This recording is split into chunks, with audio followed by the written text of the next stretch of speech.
Paro mopogore wuok kaluwore kod nyinge piny e chimba ma Nairobi motene romo ma devolution. Kaka Ali Abich lero, jopiny moko rwako nying jotelo e pinygo, kama moko to wacho ni nowinjo nywak pachgi e nyinge miketo.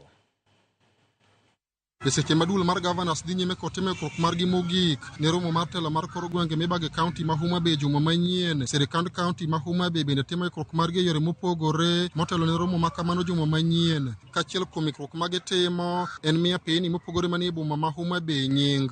Moko kuom jotelo mochaka piny mopogore oting'o jatend piny Kenya William Ruto, jaod bura machon ma Karachuonyo mosenindo Mama Phoebe Asiyo, Gavana Gladys Wanga, seneta mokwongo ma Homa Bay Gerald Otieno Kajwang', gavana machon ma Homa Bay Cyprian Awete e kind jotelo mamoko. Moko kuom jopiny wacho ni chaka piny gweko nying biro keto yot e chenro mag wuoth e boma no. Sani ka jawuoth dwaro dhi kamoro to ong'e kuma odhiye kata direction nitiere makare.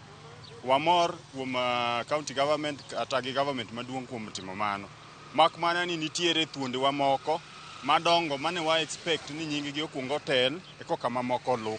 Jok mane kaka owigo langi ni naparo ni nying gi owinjo bede ne kuongo chako Homa Bay ka Tom Mboya. Onge sani kaka wanyalo wacho ni ka dwa tero ng'ato kamoro ni tira dho nam, tira ka jela, tira ka bunde. Koro kaka osamiwa nying gi ana ongo gi lwedo kendo aneno ka giber kabisa. Although kunde moko to nitiere mane ok mora kaka an nitiere jogo kama dongo mano winjore gi mention mokwongo to kaneno ko ketgi koro kang'eyo ni dhi ketgi kunde moko kaka Ugis kata kaka Sindo Gini. Ka jopiny moko to wacho ni pach jopiny ne ok okaw e kinde mane sirikand kaunti dwa chako chenro mar miyo piny gweko nying ka gikoni nitie thuondi kata jotelo moko e kaunti ni mawinjore bende nyingegi iketo e piny go. Odhiambo Mbai nonego bed gi street Homa Bay ka nikech mago jok mane okedo matek ne devolution kendo notho marach.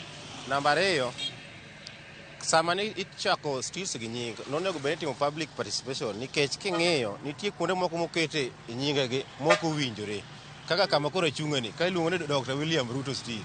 Ka ok onego bed Dr. William Ruto Street onego bed chako Bull State Lodge kocha kata wang'ayo mochieko Homa Bay High School ka onego ket Tom Mboya Street to ndoko kaw paro. Kata kamano nitie jotelo ma nyingegi ne oketi to bang'e joma ok ong'e ne odhi opudho gi oko. Kuom ranyisi apaya ni ne ochaki nying mane en jaod bura machon ma Kasipul mosenindo Ng'ondo Were, kata kamano ne opudhe oko kod joma ok ong'e kendo nyaka sani pok odwoke. Ng'ondo Were nok onego chaka achievement mar Ng'ondo Were Homa Bay County ka pok waneno. Wan gi jaduong' mane okelo town ni miluongo ni Homa Bay Town, miluongo ni Samuel Odoyo, Ogoma Wanga, ne gin chife mokwongo Homa Bay ka. To wayudo ni gin ok ochagi kata street achiel. To wayudo ka moko ochak ka moko winjo bedi. Kaka mar Ng'ondo Were ok onego bed ka nikech Ng'ondo Were osetimo Homa Bay ka ok waneno malong'o. Maneja Muspal ma Homa Bay Sigara Gumba okwedo weche ma jopiny wacho ni pach jopiny ok okaw kichako piny gweko nying ka ok nitie komiti mane ochuogi mano ka pach jopiny e chenro no. Board marwa ne approve e chik to pach jopiny bende noket duonde mopogore opogore ma jopiny nyalo wuoye oko kanyo. Kapok nyocha otimne ni jopiny giwegi ne lieko nyaka e WhatsApp groups, ne gilieko gi nyaka e duonde mag kikao kuonde ma gintiere go. Koro kuonde go to uchako yudo ni to ere ma jopiny prefer ahinya. Ema koro kelo naming mag jok ma koro ket sani. Ali Abich, Ramogi TV, Homa Bay.